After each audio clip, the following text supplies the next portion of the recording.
Hey guys, tonight we're stepping into the frozen boots of a 19th century Arctic explorer.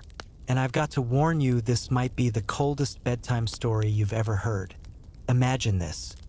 You're wrapped in fur, somewhere above the Arctic Circle.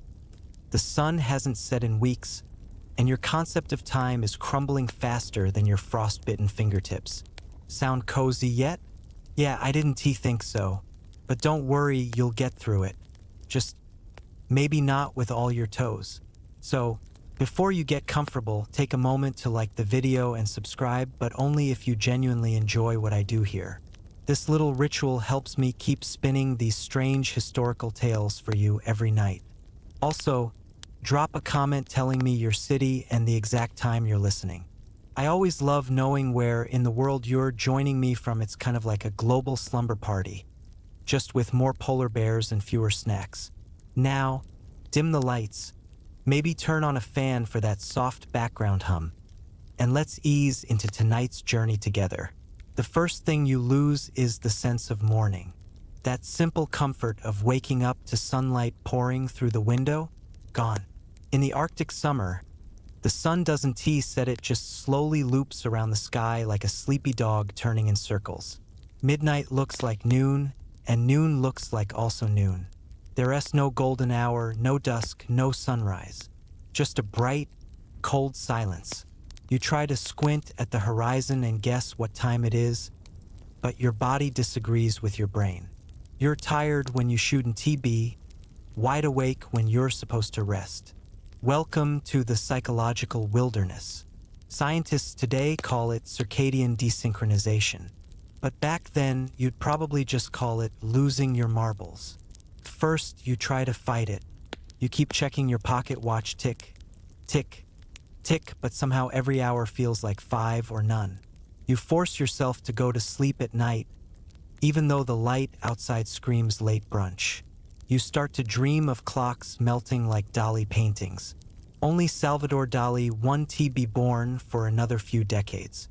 Most Arctic expeditions in the 1800s, especially the British ones, ran on ship time, a strict schedule borrowed from the Royal Navy. Every sailor had a shift, a bell, a routine. And you're stuck in this schedule too. On paper, it makes sense. Maintain order, keep discipline, survive. But in practice, you're taking dinner when your body wants breakfast. You're standing on watch when your brain wants REM. And here's the kicker. You're not even sure if the time on your watch is real, because most captains chose to keep Greenwich Mean Time no matter where they were. That means even if it's 4 p.m. in England, it might be technically 3 a.m. at your frozen outpost. But who's really counting when the sun never leaves? A lot of these early explorers, especially the ones on Franklin's ill-fated expedition, wrote journals full of timestamps that made no physiological sense. Woke at 6 o'clock, took tea, read psalms, fed the dogs. But historians now argue, were they truly awake or just obediently logging what they thought they should be doing? And speaking of obedience, let us talk about the bell. You get woken up by the ship's bell, a sharp, metallic clang that slices through the cold like a rude alarm clock made of iron. It rings every half hour during the day and every 4 hours during the night watch. Even when you're on land, stuck in the ice, the crew keeps ringing it, just to keep everyone sane or at least equally confused. Sometimes, it almost feels like the bell is your only anchor to reality. Ding time for a ration of biscuit and salted pork. Ding time to write in your journal. Ding time to wrap yourself in furs and try once again to sleep. But here's where it gets strange. Some crews started adjusting their schedule, not based on any known time zone, but purely on group behavior. If most people started getting groggy around 2 p.m., that became bedtime. If no one could fall asleep until after the third reading of Hamlet, then night shifted forward. One French expedition in 1838 even started rotating days like a casino with no clocks. After about 6 weeks, nobody could say for sure if it was Tuesday or Sunday. One sailor wrote, "We have lost the count of time. We live only by meals and weather." And there is something beautifully tragic about that sanity there, that in the pursuit of discovery, humans gave up the very concept of time, a thing we invented, cherished, and scheduled down to the minute back home. Up here, it melts like ice under your boots. You step outside your tent, if you can call this frozen canvas a tent, and everything is silent. No birds, no wind, just that eerie blanket of frozen quiet. You squint at the sun, it hovers just above the horizon like it's too tired to rise, too polite to set. You take a breath, your eyelashes freeze together, and you wonder, just for a moment, how anyone could fall asleep in a place where time has decided to pack its bags and leave. But you will, eventually. Maybe not tonight, maybe not at midnight, but your body will learn against all logic to rest inside this frozen clockwork. And that's only the beginning. You wake up groggy, not because of a bad dream, but because someone just stepped on your face. Again. See, you're not sleeping in a cozy solo tent or a cabin with a heated blanket. You're crammed inside a canvas shelter with for other men, all wrapped like sad burritos in layers of fur and wool. The breath in the air is so thick you could spread it on toast, and someone's foot is definitely where your shoulder is supposed to be. This, my friend, is how a proper Victorian Arctic explorer naps. And I do mean naps. Because these guys didn't do the usual 8 hours of sleep like we try to fake today. No, their sleep was broken up into chunks, 3 hours here, 5 hours there, maybe a bonus hour in the middle of the afternoon if nobody's yelling. If you were lucky, most expeditions followed something close to a segmented sleep schedule, a pattern actually quite normal before industrialization ruined everything with clocks and meetings. In the Arctic, this sleep style came back by necessity. The watches had to be manned, the dogs had to be fed, the frostbite had to be massaged. There was always something that couldn't wait until morning, especially because morning didn't really exist. So you learn to nap like a pro. You start counting sleep not by quality but by quantity. If you can string together 5 solid hours in one 24-hour cycle, you're winning. Kind of. Unless one of the crew starts snoring like a walrus again. Then you're not winning anything except emotional damage. Here is a little cold fact to chill your dreams. Many explorers slept fully dressed. Boots, gloves, even belts stayed on. Why? Because the effort it took to redress in 30°C temperatures could literally kill you. So you curl up in your gear, smelling like a salted sock and sweating through your long johns, and then, once you finally get comfortable, someone yells, "Watch change. Congratulations, it's your turn to go outside." The worst part is there's no real bedtime. The schedule is staggered, rotating, chaotic but necessary. At any given time, someone is always awake, which means you're rarely ever alone. Privacy doesn't exist up here. You share your sleep, your space, your dreams, and, unfortunately, your fleas. Yes, fleas. Despite the sub-zero temperatures, those little guys had a nasty habit of tagging along inside fur linings. There are records from the Franklin expedition mentioning itchy nights. One man even wrote, "We lay down with the ice and woke with the itch." Historians still debate whether he meant frostbite or something less poetic. And speaking of history, this kind of segmented sleep, though seemingly brutal, might have actually been healthier than the modern sleep cycle. Some anthropologists argue that it allowed for more REM density per cycle and better adaptation to extreme environments. Others think it drove people slightly insane over time. Academic jury is still out. Let us not forget about the midnight routine. Since you don't technically know what time it is, the body adapts. You begin to associate meal times with before sleep or after waking, not with hours. If you're lucky, you get hot tea or maybe a shot of grog, though many captains eventually banned alcohol after realizing it made sleep worse in the cold. One popular trick: sleeping with a hot rock. You'd heat a rock in the fire, wrap it in cloth, and shove it into your bedroll. It stays warm for maybe an hour.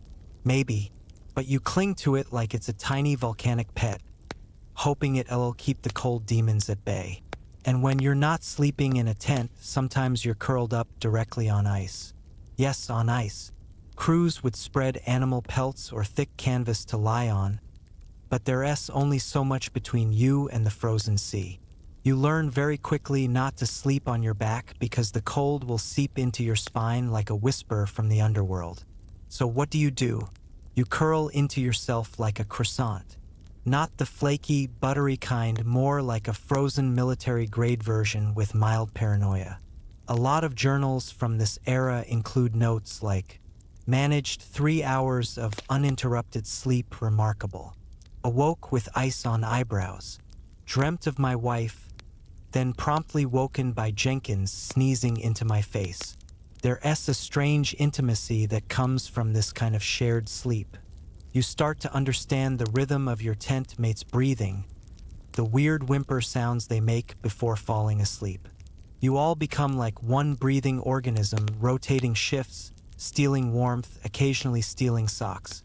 You've lost track of how many naps you've taken today. Or maybe it's night. You start to wonder, was it always this weird? Or is the Arctic just a place where sleep goes to die? You lie back down, pull the fur closer around your face, and try not to think about how long it's been since you really rested. Not just closed your eyes, but rested. And you wonder if you were alone, really alone, would it be easier or harder? But you won't have time to answer that thought. Jenkins just rolled over and kneed you in the ribs. Nap time's over again. You step outside the tent and instantly regret it. The cold slaps your face like an unpaid debt. It's that kind of chill that reaches through your skin, past your bones, and directly into your soul. But you're on watch duty now. No backing out. The ice crunches beneath your boots, dry and sharp like broken glass underfoot. You scan the horizon, which is funny, because it hasn't changed in days. Still flat, still white, still endless. This is night, apparently, though the sun is hovering just above the horizon, frozen in a never-ending golden shrug. And now, the weird part hits you, you don't feel sleepy anymore. You were sleepy 20 minutes ago, snuggled in your bedroll like a grumpy cinnamon roll. But now, adrenaline has replaced melatonin. The cold wakes you up in a way coffee never could. You're alert, wired, slightly annoyed. This strange mismatch between body and environment is one of the lesser-known psychological torments of Arctic life. Your sleep drive wants to follow a rhythm, but the Arctic, it laughs at rhythm.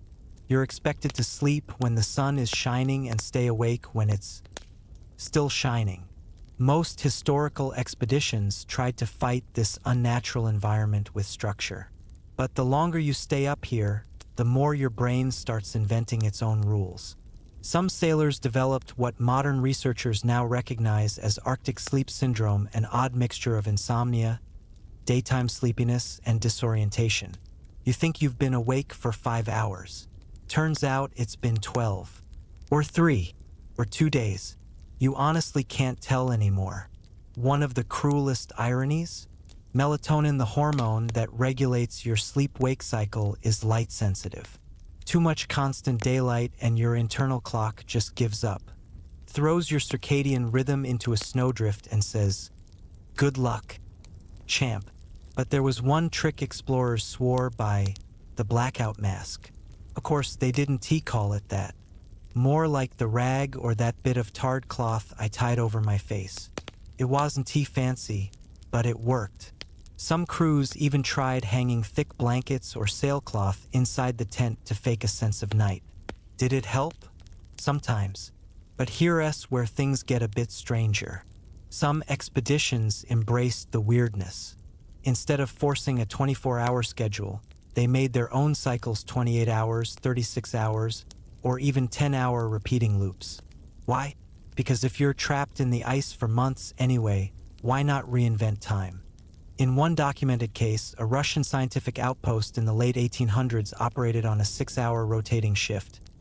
6 hours of work, 6 hours of sleep, 6 hours of leisure, 6 hours of whatever you could survive. It worked, sort of. The men reportedly became more irritable but also weirdly productive. Historians still argue whether this was genius adaptation or early-stage madness. You rub your eyes, burning a bit from the glare off the snow, and notice something else. Your shadow. Still there. Still long. Still wrong. It's midnight, supposedly, but the sun casts a golden halo that makes you feel like it's 4 p.m. on a fall afternoon back home. The light plays tricks on your brain, whispering, "Stay awake. It's too bright to sleep." So you do.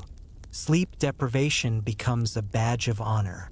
In one American expedition, men took pride in skipping rest to tinker with sled repairs or write long, rambling journal entries. One explorer penned 6,000 words in a single night. None of it made sense, but it was passionately incoherent. The human mind, it seems, doesn't just crack under the pressure of extreme cold it bends. You start to imagine things. You think you hear dogs barking from across the ice, but you haven't had dogs in 3 weeks. You see movement out of the corner of your eye, but it's just wind lifting snow. Or is it? Sleep science was barely a thing in the 19th century.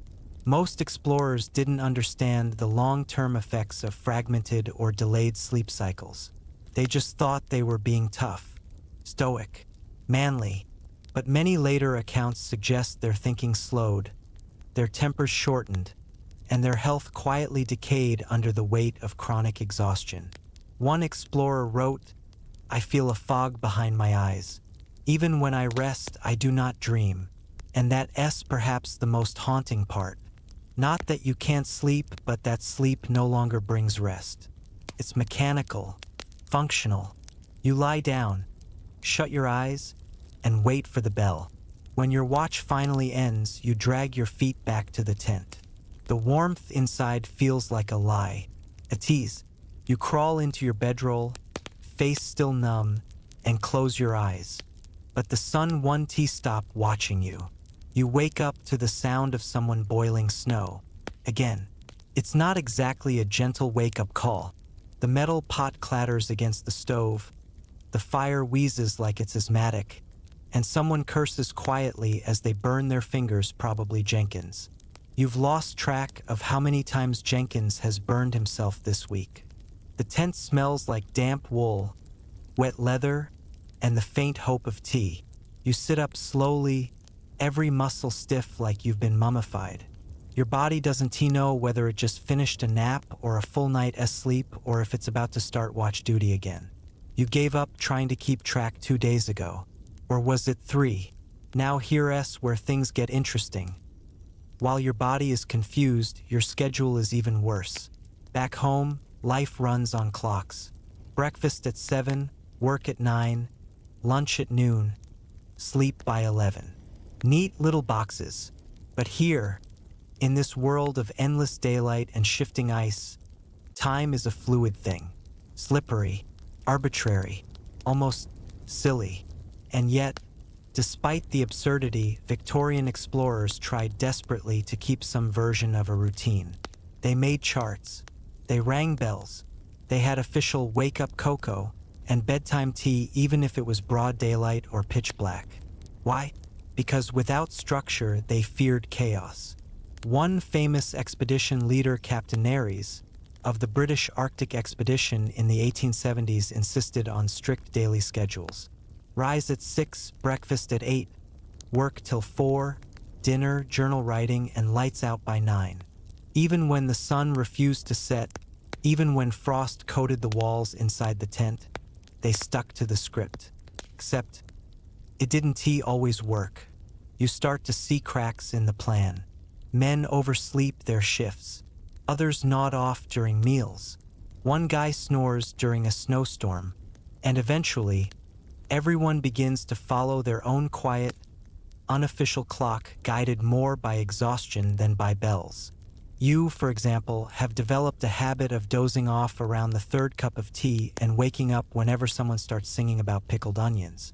Long story, don't ask. But here's the kicker. Modern chronobiologists would tell you that your body has something called a free-running circadian rhythm, a kind of internal clock that drifts naturally in the absence of light cues. For most people, it extends a little past 24 hours.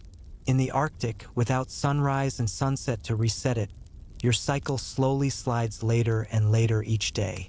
So while the schedule says it's 7 a.m., your brain thinks it's bedtime, or lunchtime, or 3 a.m. in a bowling alley. Hard to say. Historians now believe that many Arctic explorers were quietly living out of sync with the group, even while pretending to follow orders.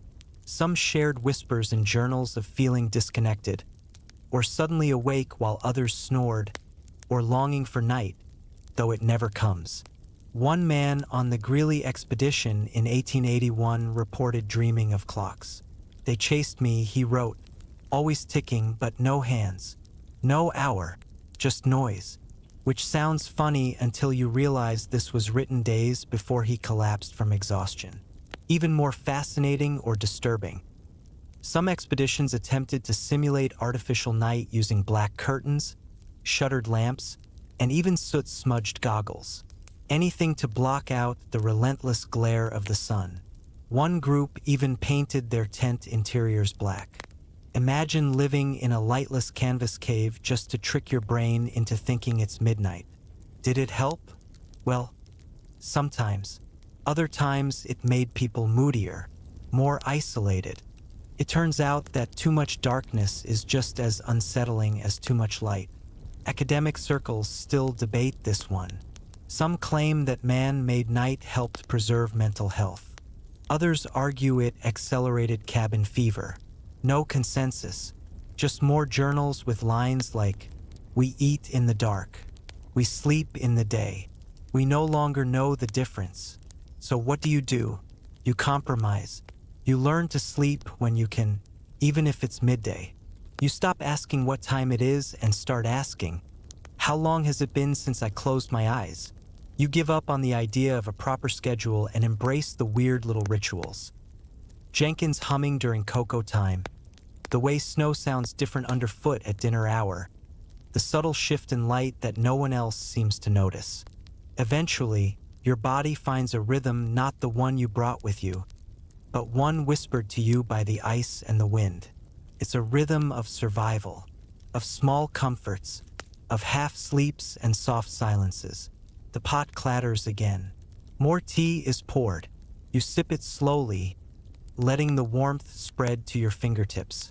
You glance at the canvas wall thin, trembling, always letting in just a little too much light and wonder. What would it feel like to sleep without a clock again? Maybe you're not meant to conquer time up here. Maybe you're just meant to drift through it, one slow heartbeat at a time. Your boots squish slightly when you step outside the tent, and that's not a sound you were hoping for. Somewhere beneath the powdery snow and hardened ice, there's a thin layer of melting slush. Not enough to sink you yet, but enough to make your socks silently weep. You sigh. This is the Arctic's version of a rude awakening. Not a polar bear, not frostbite, just soggy feet. But you're not out here for a walk. You're part of the day's sled team, which is less glamorous than it sounds. Basically, it means pulling several hundred pounds of gear across a white desert for what feels like 12 hours. Could be 8, could be 16. Honestly, no one knows anymore. And that's where today's strange tale begins. The mystery of sledge hauling time. See, back in the 19th century, Arctic expeditions often relied on sledges to move supplies. And unlike modern teams with snowmobiles or GPS, these guys did it the old-fashioned way: manpower, dogs when available, and sheer stubbornness. The weird part? They weren't just hauling sleds. They were hauling time itself. Let me explain. Because the Arctic environment warped everyone's sense of time, expedition leaders created something called the sledging schedule. It was an artificial timetable meant to impose order in an otherwise lawless landscape of snow, sleep deprivation, and existential dread. A typical schedule looked like this. Wake at 4 a.m., breakfast at 4:30, start sledging by 5:15, march for 10 hours with breaks every hour, then set camp, cook, write in your journal, and try to sleep by 8 p.m. Repeat. Sounds fine on paper, but in practice, a bit of a mess. For starters, when you're sledging across an endless white nothing, you have no reference points. No trees, no hills, no shadows that shift meaningfully. It's like walking on a giant frosted cake that never ends. So 10 hours feels like 30, or 2, or both. Also, fatigue hits differently when you're moving in sub-zero temperatures. Muscles burn faster, time stretches, and once you stop moving, the cold creeps in, fast. To combat this, teams developed bizarre coping strategies. One popular method was singing loudly and badly. Another was story hour walking, where the lead man told made-up tales about places they might visit once the snow stopped trying to kill them. Paris, Jamaica, pub in Dundee. But here's the twist. Sleep still didn't fit into this equation.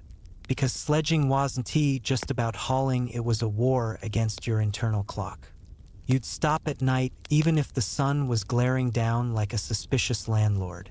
You'd sleep at bedtime even if your brain screamed it was noon. And it gets worse.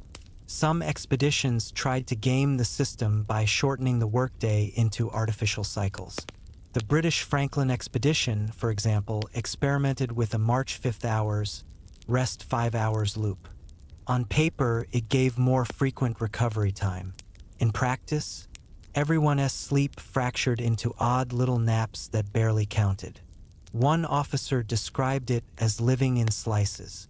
A half-hour doze here, a 20-minute blink there, like trying to repair a broken mirror using post-it notes. And yet, the academic world still debates whether this approach was genius or just plain bonkers. Some argue that micro-rest cycles helped prevent full collapse. Others claim it only delayed the inevitable, total burnout. Meanwhile, your own team has taken a more improvisational approach. You nap whenever the sled stops. You catch 8-minute micro-dreams behind your mittens. You swear once, someone dozes off standing up, and Jenkins, bless him, starts reciting recipes for potato stew with an intensity that suggests he's hallucinating. You know it's bad when the most exciting part of the day is your turn to not pull the sled. At one point, you check the pocket watch. It's ticking politely, but it means nothing. The sun hasn't moved. The landscape hasn't changed. You could sworn you passed that ice ridge 3 times already. But hey, here's a little oddity for you. Some men reported time hallucinations. They'd be certain that hours had passed, only to learn it had been 20 minutes. Or they'd lose entire afternoons, blinking awake mid-sledge with no memory of the march. One man in a Russian Arctic team believed he'd gone blind because he couldn't distinguish between sleep and waking anymore. Turned out, he'd just fallen asleep with his hat over his face. Twice. You start to understand how easy it is to slip between time zones in your mind. Not real ones, internal ones. There's marching time, rest time, am I dreaming time, and can someone please just let me sleep properly time. Eventually, the day's march ends not because of the hour, but because the ice is groaning in that unnerving way that says stop or fall in. Camp is set, tents go up, the stove sputters. Someone tries to make jokes, but they come out slow, heavy, tired. You eat something vaguely warm. You pull off your boots and stare at your socks like they've personally betrayed you. And then comes the final insult. You can't sleep. Because despite everything, despite the exhaustion, the aching legs, the warped sense of time, your brain refuses to shut down. It's too light, too wired, too suspicious that someone might assign you another shift. So you lie there, wrapped in fur, staring at canvas, wondering what time it is. Eventually, you stop caring. You close your eyes, whisper something half prayer, half insult, and hope you wake up in a better hour, or at least a drier one. You wake up because your nose is cold, not your fingers, not your toes, not even your ears. Just your nose, like it's the only part of you the Arctic hasn't come to terms with yet. It sticks out of the sleeping bag like a tiny pink flag of surrender, and it's losing the battle. You burrow deeper into your blankets, but it's no use. Someone's already moving around outside the tent, their boots crunching over packed snow. That sound, you've learned, means get up. It's time to do something mildly unpleasant. And speaking of unpleasant, breakfast. You sit up and peel back the canvas flap. The light punches you right in the retina's bright, flat, and endless. There's no morning, no noon, no golden hour. Just glow. Now, let us talk about food, or more specifically, how it messes with your sleep. Because here's the thing. Your sleep schedule isn't just shaped by light and duty. It's also shaped by what and when you eat. And in the Arctic, meal timing is chaos with a ladle. Victorian expeditions did their best to enforce proper meal times. Breakfast at dawn, lunch halfway through sledging, dinner in the evening. But without natural cues, those times quickly became abstract concepts. Dawn could be whenever Jenkins lights the stove. Evening could be when someone opens the canned pemmican. And here's where it gets weird. Science tells us that food can act as a circadian anchor. That means regular meals help signal to your body what time it is even when the sun refuses to cooperate. So skipping or shifting meals, that throws everything out of whack. But it's not like you have many choices. Breakfast is a warm slurry of oats and water, sometimes thickened with hardtack crumbs. Lunch is often skipped. Dinner is either slightly better oats or salt pork. And oh, salt pork. You quickly learn that salt pork is the culinary equivalent of a dare. Tough, greasy, and salty enough to desiccate a walrus. It's so heavy that just digesting it could qualify as resistance training. One night, Jenkins eats too much and has what can only be described as a pork dream. He wakes up swearing he saw Queen Victoria in a canoe, offering him a bowl of jam. He cries quietly into his tea. But here's the academic rabbit hole. Some historians believe diet-induced discomfort played a major role in disturbing the sleep of Arctic explorers. Think about it, you're cold, stressed, dehydrated, and now your stomach's waging civil war. No wonder you can't get a decent nap. One poor soul on the 1821 Perry expedition wrote that he slept only in jerks, and blamed it on the devilish stew of beans and whale fat. Another insisted that the biscuits made from pea flour caused visions of unearthly green. Modern researchers have tried to recreate these rations for study. The results? Mixed reviews. A 2008 test group eating Franklin-style meals reported both nausea and vivid, unpleasant dreams, especially those involving endless snow, teeth falling out, or drowning in gravy. No wonder the original explorers had strange sleep cycles. But back to your tent. After choking down your breakfast, you find a moment of stillness. You sip a warm drink, not coffee too precious, not cocoa you wish, but something they call tea, made from boiled bark and optimism. It doesn't taste good, but it gives your hands something to hold. And maybe this is a good moment to talk about the rituals, because when time slips and meals shift, and the sun plays tricks on your body, you start to rely on rituals instead of clocks. You wake when Jenkins groans. You eat when someone pours. You sleep after the second story is told around the stove, whether it's dark or not. One man in a later expedition kept time by his indigestion. "I know it's evening," he wrote, "for I feel the ghost of breakfast return to haunt me." That's poetic? Terrifying? Both? There's even evidence, controversial, of course, that some explorers leaned into this chaos and adopted polyphasic sleep, which is just a fancy way of saying naps. Lots of them. Short ones, like a cat who is emotionally exhausted. Academic journals can't agree on this. Some say it was unintentional. Others believe it was a conscious survival technique. Either way, it makes sense. short naps between meals whenever they could cook, and long stretches of blurry wakefulness in between. And as for you, you've stopped calling it breakfast. It's just the warm thing. Dinner is now the hot thing with the chewy part. You eat what you're given when it's warm enough to not crack your teeth. You sleep when your belly is heavy and the tent is quiet, sometimes for 2 hours, sometimes for 10. And every time you wake up, the light hasn't changed. It's always just there. Eventually, someone outside yells that the ice is shifting again, and it's time to move camp. You sigh, gather your gear, and step back into the glare. Food, sleep, march, repeat. There is no schedule, only the next warm bite, the next patch of quiet, the next place you lie down and hope your nose stays warm. At first, you think you're dreaming. You hear music, soft, tinny, like it's coming from a very confused wind-up toy. But you're awake probably. The cold confirms that. So does the smell of someone reheating salt pork, which could rouse the dead. You sit up, confused, and realize Jenkins has somehow found his way to the phonograph again. Yes, the expedition brought a phonograph to the Arctic. Why? Because someone at headquarters decided that music was essential for morale. And no one wanted to carry an actual piano. The song playing is a scratchy version of God Save the Queen, and Jenkins is swaying to it like he is at the Royal Albert Hall. It's haunting, ridiculous, and kind of sweet until the needle sticks and repeats the word Queen for about 40 seconds.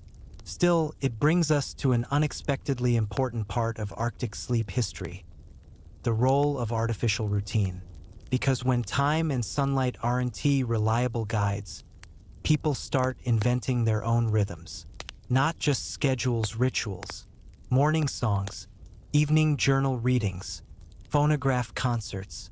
One team even held a Sunday sermon every week, complete with makeshift pulpit and someone yelling "Amen" at slightly inappropriate moments. And yes, these routines were partly for discipline, but more than that, they helped people sleep. Not directly, but by giving the mind something to expect, they made rest feel like a destination instead of a gamble. Historians call this the psychological anchor theory. Basically, when the external world is unstable, humans latch onto little repetitive behaviors to maintain sanity. And in the Arctic, sanity is sleep's loyal bodyguard. There's this wonderful but slightly tragic account from the Greely expedition. Every night, just before bed, one officer read a page from Robinson Crusoe out loud to his team. He did the voices. He made shipwreck noises. It was all very theatrical. But what struck later historians is that everyone started associating the reading with bedtime. It became Pavlovian. No Crusoe, no sleep. You, meanwhile, have your own version. Every night, after dinner, you clean your spoon with snow, brush your boots, and read one page of the same book, The Mysteries of Udolpho. You have no idea what's going on in the story anymore. You're just here for the rhythm of the words. Even the arguments become part of the routine. Jenkins claims he sees the same snow owl every evening. Sanders says it's a hallucination.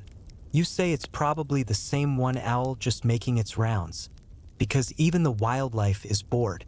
But whatever the case, this strange imitation of normal life begins to shape your sleep. You start to feel tired not when the sun lowers because it doesn't but when Jenkins sets the needle on the phonograph. When Sanders stirs the pot. When someone asks, "Did anyone boil water yet?" And this is where it gets truly fascinating. Some historians believe that these pseudo-schedules were more effective than real timekeeping. Think about that. A clock tells you what time it is, but a ritual tells you what time it feels like. And feelings win in the sleep department. There's even debate in modern sleep studies. Should we teach people to obey strict schedules or build soft rituals that help signal the brain to unwind? The answer? Still under review. Academics are divided. Some want you to sleep like a Swiss train. Others say your brain just wants a bedtime story and a cup of tea. Back in your tent, someone else started a quiet round of sea shanties. Not for fun, okay, maybe a little, but mostly because they can't remember the words to actual lullabies. It works, though, like verbal melatonin. And then someone reads from the expedition logbook. Camp settled. Wind calm. All accounted for. Spirits tentative. You smile. Tentative is optimistic in Arctic terms. Your eyes grow heavier. The canvas glows with that ever-present light. But it feels like evening, even if the sun says otherwise. You've done the rituals. You've heard the music.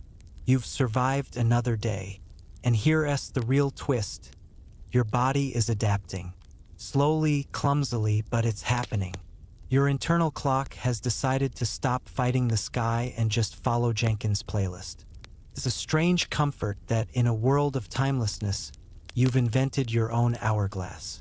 Not with sand, but with snow, soup, and shanties. You curl into your blankets.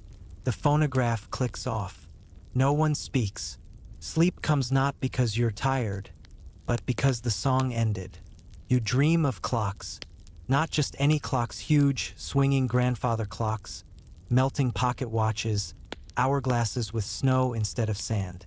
And they all tick differently, some fast, some slow. One just hums like a cat with indigestion. You wake up confused, which is becoming your normal.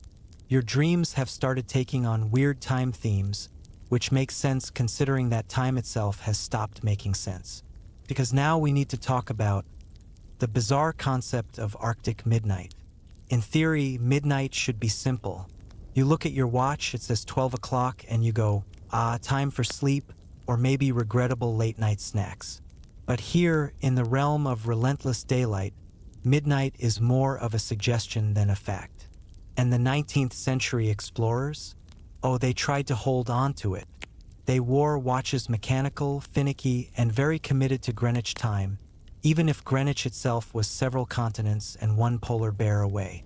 Some officers even made their men march and sleep according to London time, despite the sun blaring like it was brunch on a Tuesday. Imagine being told to go to bed at midnight, even though it's bright as noon and the wind sounds like it's composing a sea shanty. Not ideal. Worse still, those mechanical watches, they hated the cold. Springs contracted. Oils froze. Gears slipped. Some officers ended up sleeping in shifts just to keep the clocks warm, literally cradling them in their armpits like fragile, ticking babies. That's right, grown men spooning pocket watches for the empire. But it wasn't just about being on time.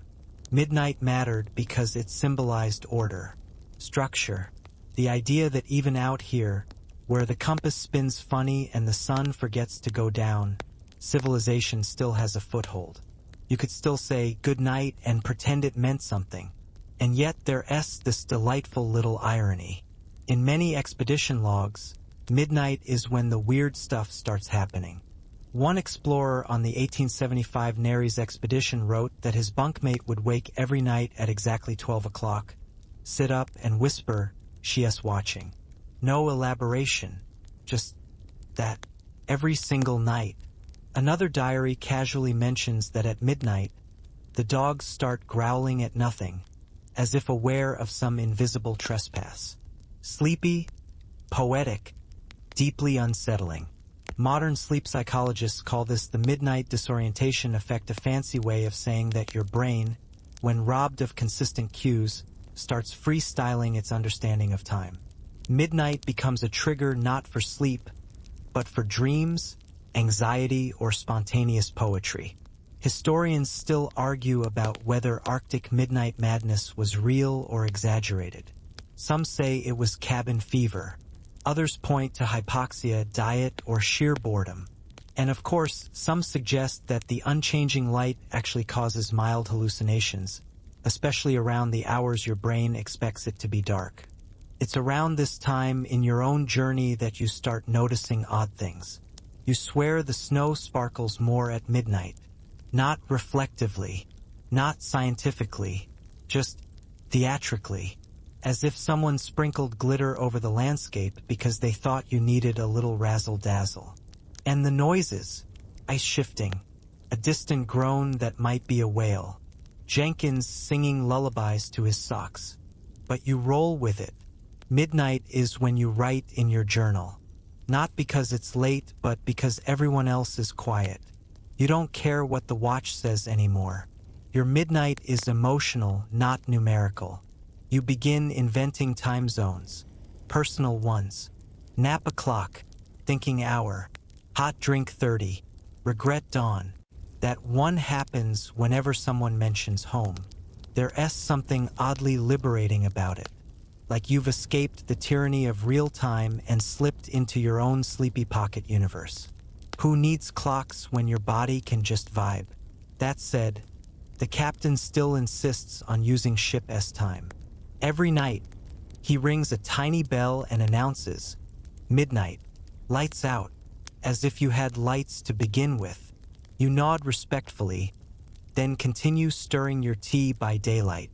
And this brings us to one of the more tender truths of this whole journey. In the Arctic, midnight is not the end of the day. It's just another color in the endless watercolor of time. Sometimes it's a soft blue, sometimes gold, sometimes a very judgmental shade of white, but never black, never darkness. You lie down, your spoon rests in your glove, your socks are warm against your chest. Jenkins is humming. The light outside hasn't changed, but something in you says yes. Now, this is the right moment to sleep. Midnight, after all, is a feeling. You wake up to breakfast stew. Or maybe it's lunch stew. Honestly, you're not even sure if you slept. You remember lying down. You remember Jenkins muttering in his sleep something about Queen Victoria playing chess with a walrus. Then what? Did you dream? Did time pass? Welcome to what many 19th century Arctic journals politely called temporal confusion. Basically, no one knows what day it is. And honestly, no one cares anymore. You drag yourself from your cot, still wrapped in 2 layers of wool and at least 1 layer of personal despair, and squint at the logbook. The captain has written the date with a question mark. Again, the sun hasn't moved, the weather hasn't changed, and the food tastes suspiciously similar to last night's dinner. Possibly identical. You poke at the stew. Yep, same little chewy cube, still pretending to be meat. You're now living what researchers call a monochronic time loop, which is a fancy way of saying all your days are smushed into one long moment, occasionally interrupted by chewing. And here's where things get weirder. Despite the chaos, everyone's body seems to be syncing up again, but not to a 24-hour clock. Instead, you've slipped into what modern sleep scientists refer to as a free-running circadian rhythm. That means you sleep and wake according to your own internal rhythm, not sunrise or sunset, not a watch, not a bell, just vibes. And it's not just you. One expedition from the 1800s recorded an entire crew who slowly shifted into a 25.5-hour day, give or take. No one planned it. No one talked about it. It just happened, like Arctic jazz. Of course, this didn't make things easy. Mealtimes became negotiations. You'd stumble into the tent for breakfast, only to find someone else snoring with a spoon still in their hand. Meanwhile, Jenkins insists he already had breakfast 3 hours ago alone, and it involved a hot biscuit, which is either a lie or a hallucination. Even worse, people started dreaming in loops. One man on the 1848 Ross expedition claimed to have had the same dream 19 nights in a row, something about chasing a chicken through a library. He swore the chicken got further each time. And yes, scholars have analyzed that diary. And no, they still don't know what it means. You, for your part, start developing a strange talent, emotional weather forecasting. You can now predict the mood of the camp with unsettling accuracy, based purely on how many spoons are clinking at any given hour. For spoons equals breakfast cheer. 1 spoon equals someone else crying into the stew again. But here's the oddly beautiful part. Even without clocks, even without darkness, your body starts sending signals. Subtle ones. Your joints ache differently when it's almost time to sleep. Your eyelids get heavier when the stew simmers just right. You become fluent in the non-verbal schedule of the Arctic. The snow crunch cadence, the kettle hiss tempo, the collective grunt of men removing boots. And then comes the most shocking twist of all: you start sleeping better. Not longer, not deeper, but more peacefully. It's as if, by letting go of the artificial constraints bedtime, alarms, ticking watches tucked under your armpit, you've given your brain the space to settle into its natural rhythm. One modern historian called it chronological surrender. You stopped fighting time, and time softened its grip. Now, that's not to say everything is peachy. Jenkins has started naming the stew. Tonight is Gustav. You don't ask why. You just eat Gustav respectfully and nod. Still, you find comfort in the small routines that remain. You still read your one page of the Mysteries of Udolpho, now well beyond comprehension. You still brush snow off your boots, even if you plan to wear them again in 10 minutes. And you still lie back at approximately when your soul feels tired, not when a clock says so. And maybe that's the biggest lesson these explorers and you discovered. When nature takes away your external cues, you become your own timekeeper. No bells, no alarms, just instinct, routine, and the quiet sound of someone humming a lullaby to an empty biscuit tin. You wrap your coat tighter, not because it's cold, though it is, but because you're about to drift off again. You don't know if it's night or day, but it feels like rest time. And for now, that's enough. Hey guys, tonight we dive into the peculiar world of Arctic sleep rituals that sound more like bizarre theater productions than survival tactics. Spoiler alert, you might question your own bedtime habits after hearing what these explorers did to catch some shut-eye. So, before you get comfortable, take a moment to like the video and subscribe, but only if you genuinely enjoy what I do here. And hey, while you're at it, drop a comment telling me what time it is where you are right now and how you usually fall asleep. I'm curious. Now, dim the lights, maybe turn on a fan for that soft background hum, and let us ease into tonight's journey together. You're huddled inside a flimsy tent, surrounded by creaking ice and wind that sounds like it's auditioning for a horror movie soundtrack. But inside, there's an almost absurd focus on ritual. Jenkins is meticulously polishing his boots again. Sanders is counting the number of knots in the tent ropes. The captain insists on reading a passage from Robinson Crusoe out loud, complete with exaggerated pirate accents. These are not just quirks. They're vital tools for mental survival. The 19th century explorers developed what we now call sleep hygiene rituals, but with a unique Arctic twist. Without natural cues, your brain craves order, so these repetitive acts became the mental equivalent of a security blanket. Take the pre-sleep briefing, for example. Every night, the captain would gather everyone to review the next day's schedule, even though tomorrow was as unpredictable as a polar bear's mood. This ritual wasn't just for planning, it was a psychological anchor. Said, the world still makes sense. But some rituals were downright bizarre. On one expedition, an officer took to singing lullabies to the sled dogs, believing it soothed both animals and men. Jenkins claims to have overheard a whispered agreement that certain songs summoned sleep spirits.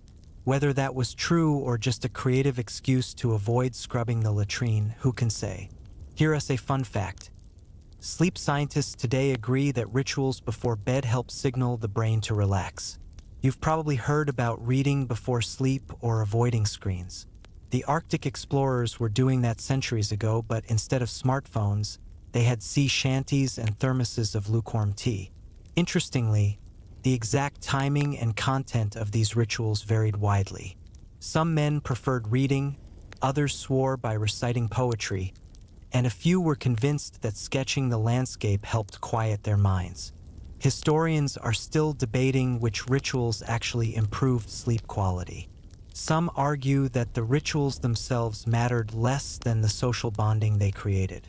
Being together, sharing stories or silly songs, gave the men a sense of belonging, a potent antidote to the isolation that often sabotaged sleep.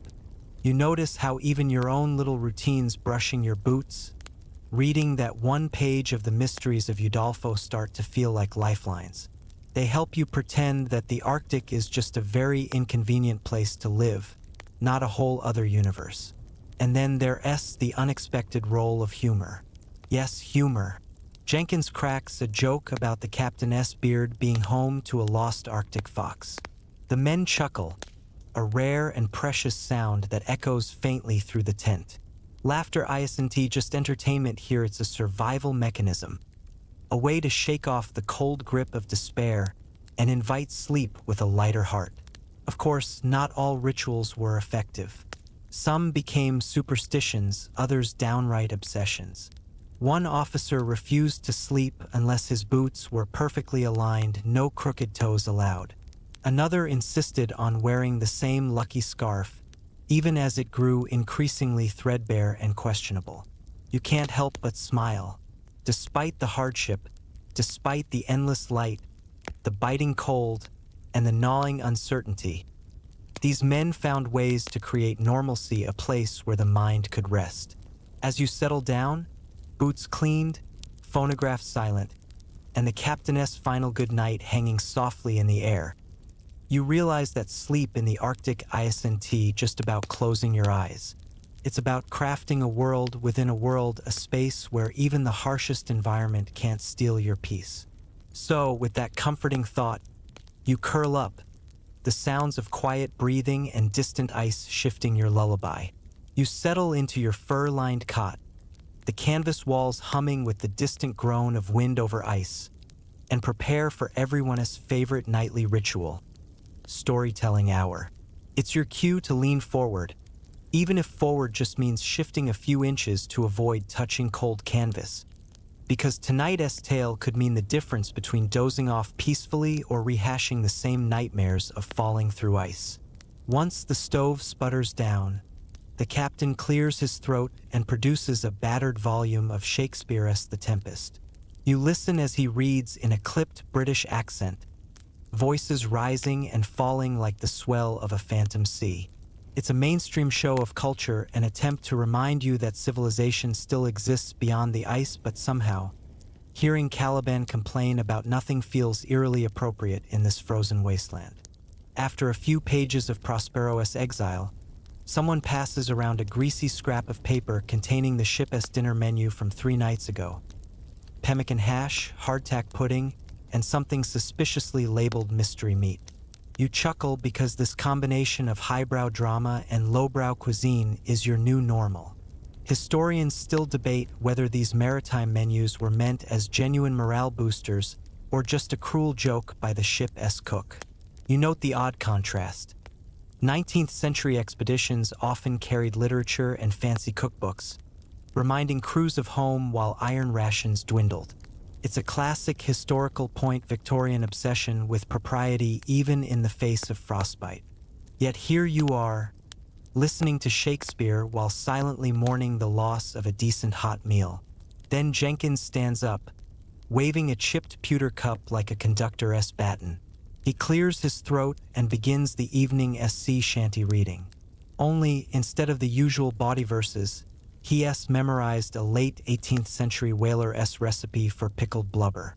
You watch in half amusement as he recites ingredient lists: 2 quarts of brine, a handful of wormwood, and somehow turns it into a suspenseful narrative about fermenting fat. It's absurd, but it works. You find yourself drifting towards sleep, lulled by the rhythmic syllables of soak, press, spice, and store. Amid the laughter and the occasional cough, you think about how oral storytelling has been a human sleep aid since time immemorial, from Bedouin camps in the desert to Arctic tents on ice floes. Scholars have traced this back to tribal rituals that synchronize group sleep patterns, though academic circles are still debating how much modern Europeans consciously borrowed from indigenous Arctic guides. Nevertheless, the effect is undeniable. Once the story begins, Eyelids grow heavy, breaths deepen, and even the most restless navigator seems to drift off. But of course, not everyone sleeps immediately. Sanders pipes up with an alternative bedtime story, a true account of a whaler who claimed to have seen ghostly lights dancing over broken ice.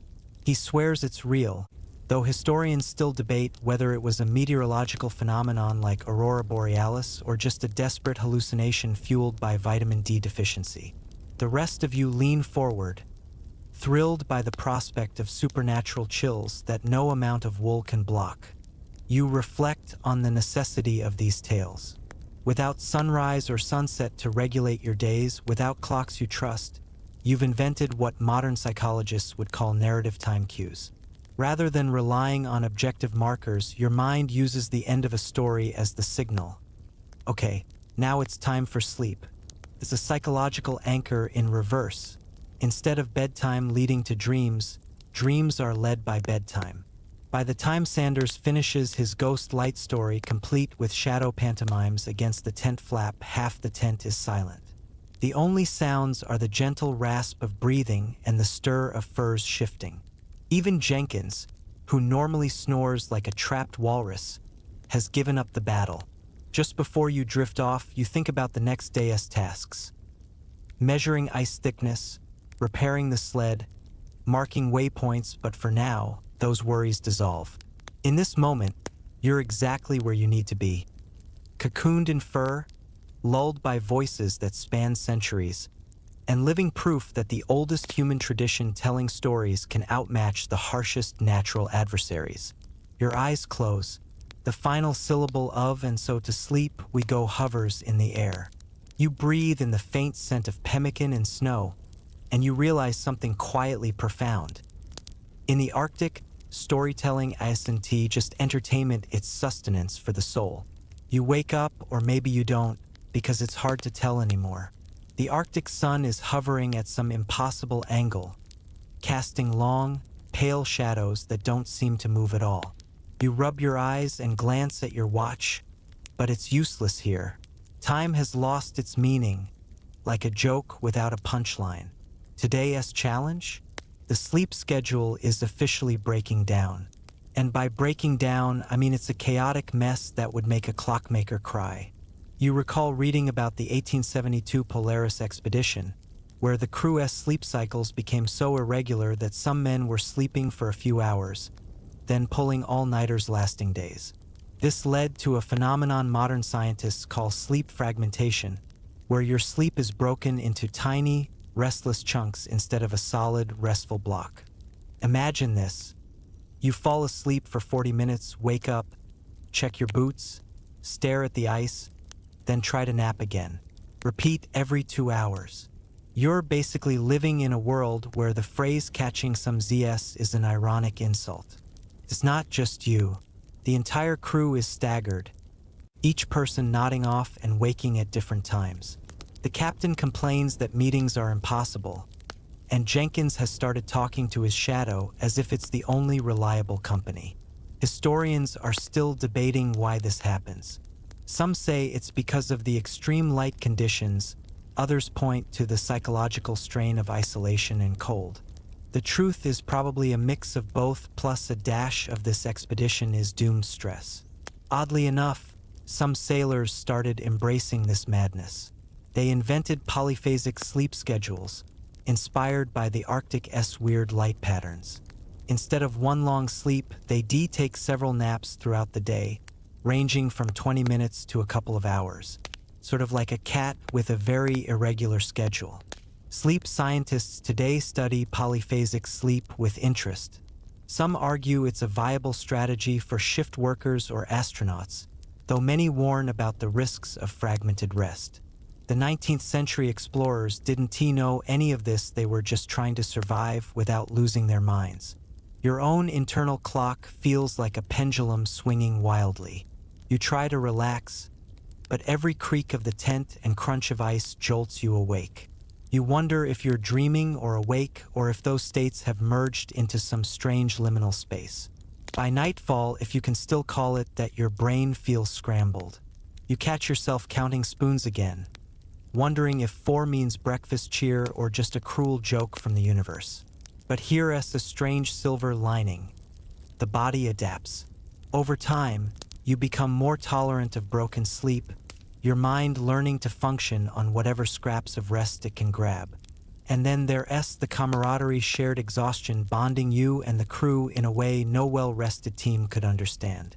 You start trading sleepy jokes, competing to see who can stay awake the longest. Spoiler: nobody wins.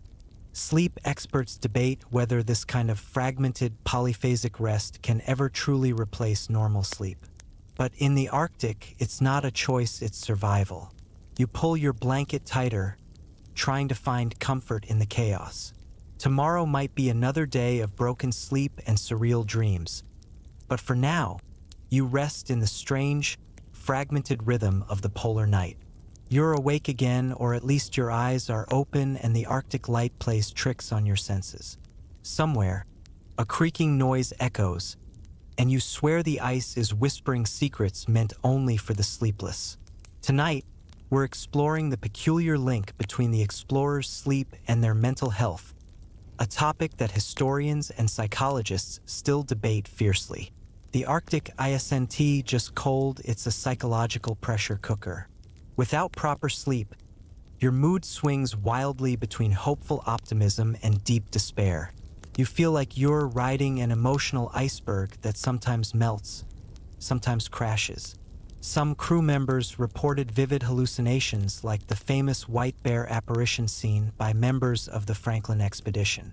They swore it was real, yet historians argue whether it was hypothermia-induced psychosis, cabin fever, or simply the Arctic mind unraveling.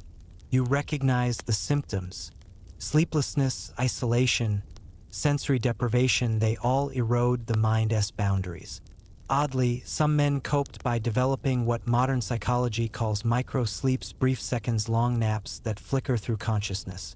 These can be dangerous, but in the Arctic, they were sometimes the only way to grab fragments of rest. One diary you read describes a sailor who, mid-watch, drifted into a micro-sleep, only to wake in the middle of a bizarre dream where the ship was a giant ice cube drifting through space. Whether this was a warning or just cold-induced nonsense, no one knows. Psychologists still debate how much these mental struggles influenced the expedition outcomes. Some argue the mental strain was as deadly as frostbite or scurvy, while others say the human spirit's resilience shines brightest in these conditions. You can't help but feel a bittersweet respect for these explorers. Their sleep was fractured, their minds tested, yet they pressed on. Sometimes it feels like their sleep or lack of it was a silent battle beneath the glaring Arctic sun. So as you lie back and close your eyes, whether to rest or just to hide from the endless light, remember that sleep here was more than physical. It was a fight for sanity, for hope, for the dream of returning home. Hey guys, tonight we step into the strange world of the Arctic's midnight sun, insomnia, and how explorers desperately tried to trick their bodies into sleeping when the sun simply refused to set. Spoiler: it's a mix of high-tech gadgetry, superstition, and a few downright weird hacks. So, before you get comfortable, take a moment to like the video and subscribe, but only if you genuinely enjoy what I do here. Also, tell me in the comments what your favorite weird sleep trick is. I'm all ears. Now, dim the lights, maybe turn on a fan for that soft background hum, and let us ease into tonight's journey together. You find yourself staring at the glaring Arctic sky that never dims, a ceaseless, mocking light that turns your internal clock into a confused mess. You try everything: heavy curtains made from sailcloth, eye masks crafted from reindeer hide, and even makeshift blackout boxes rigged from crates. One captain got so desperate, he rigged a contraption of mirrors and thick canvas to create a dark cave inside his cabin. It looked less like a sleep aid and more like a prop from a Victorian steampunk novel. Here's a fun nugget. Explorers actually experimented with artificial darkness long before electric lights were common, but their dark rooms often failed spectacularly because light still leaked in through tiny cracks or frost-covered windows. The sun that never sets meant your brain was flooded with light signals, suppressing melatonin, the hormone that tells you it's time to sleep. Your body's natural cues were scrambled, leaving you wired at 3 a.m. and dead tired at noon. You try to reason with your brain, telling it, "Come on, it's dark somewhere else," but no luck. The 19th century explorers had no idea about circadian rhythms or hormone cycles, but they intuitively understood that darkness equals sleep. Without it, you're stuck in a cruel limbo. Interestingly, some men turned to drinking large quantities of tea or other warm liquids to simulate the bedtime ritual, hoping the warmth and caffeine balance would coax sleep. Others relied on narcotics like laudanum, though historians still argue how widespread or effective that really was. One officer, famous for his eccentricity, reportedly painted his cabin walls black and covered himself in soot before bedtime to blend into the night. You can imagine how well that went over with the rest of the crew. Scientists today continue to study light pollution's effects on sleep, with the Arctic expeditions providing some of the earliest examples of how artificial or constant light disrupts human biology. The debate remains whether these early explorers' improvised solutions helped or just made things worse. You sigh, pulling your makeshift eye mask tighter, and marvel at the human will to adapt, even if that adaptation sometimes looks downright ridiculous. As you drift off under a sky that refuses to darken, you realize sleep in the Arctic isn't just a biological function, it's an act of rebellion against the endless day. You're back in your tent, the wind outside humming a low, constant tune that somehow feels like a lullaby. Tonight, we're diving into the final chapter of your Arctic sleep saga. The creative, sometimes bizarre ways explorers tried to maintain a routine and how those routines blurred into rituals, superstitions, and moments of unexpected humor. So, before you get comfortable, take a moment to like the video and subscribe, but only if you genuinely enjoy what I do here. And hey, share in the comments if you've ever had a strange bedtime ritual that helped you sleep. Now, dim the lights, maybe turn on a fan for that soft background hum, and let us ease into tonight's journey together. You watch as the crew organizes sleep watches, a rotating system meant to keep everyone alert and rested. But the schedules quickly devolve into an unpredictable dance, with some men sleeping when the others were awake, trading watch shifts, or sneaking naps during meals. To fill the endless hours, routines became rituals, some practical, others bordering on superstition. For example, one man always arranged his bedroll facing true north, convinced that the Earth's magnetic field would bring better sleep. No one could say if it worked, but no one argued either because, well, when you're sleep deprived, you're open to all kinds of ideas. You chuckle remembering the tale of a crew member who refused to sleep without his lucky knitted hat, which had a hole in the top because of all the chewing during long watches. The hat became a symbol of endurance, passed down like a sacred talisman. Historians still debate how much these rituals helped morale or were simply coping mechanisms in a world where control was an illusion. But one thing is clear: the human need for ritual transcends time and place, especially when sleep is elusive. You think about how these customs, whether practical or whimsical, provided a thread of normalcy, a mental anchor in the swirling chaos of ice and endless light. As you settle in, the crackling fire sounds and the soft murmurs of your crewmates fade into a warm cocoon. The strange sleep patterns, the fragmented dreams, the laughter and the exhaustion, they all weave into the fabric of your shared survival story. In this frozen world, sleep is no longer just rest. It's resistance, adaptation, and a quiet victory. Your eyes close softly. You're drifting slowly, gently into the realm where stories turn into dreams, and dreams carry you home. Now, as you sink deeper into your pillow, feel the softness of the fur and the faint, steady breath of the Arctic night around you. The wild, restless rhythm of your days begins to slow, folding into the gentle pulse of sleep's embrace. Your mind drifts, untangling from the tangled web of ice and endless light, drifting like a quiet ship on still waters. Let your thoughts soften, the edges blur, and the world grow distant. Here, in the quiet dark, there is peace, a moment where time slips away, and you float free from the cold, free from the watchful sky. Sleep welcomes you with open arms, tender and calm. Rest now, knowing that with the dawn or whatever light comes next you will awaken, renewed and ready to face the strange, beautiful challenge of the Arctic once more. Good night and sweet dreams.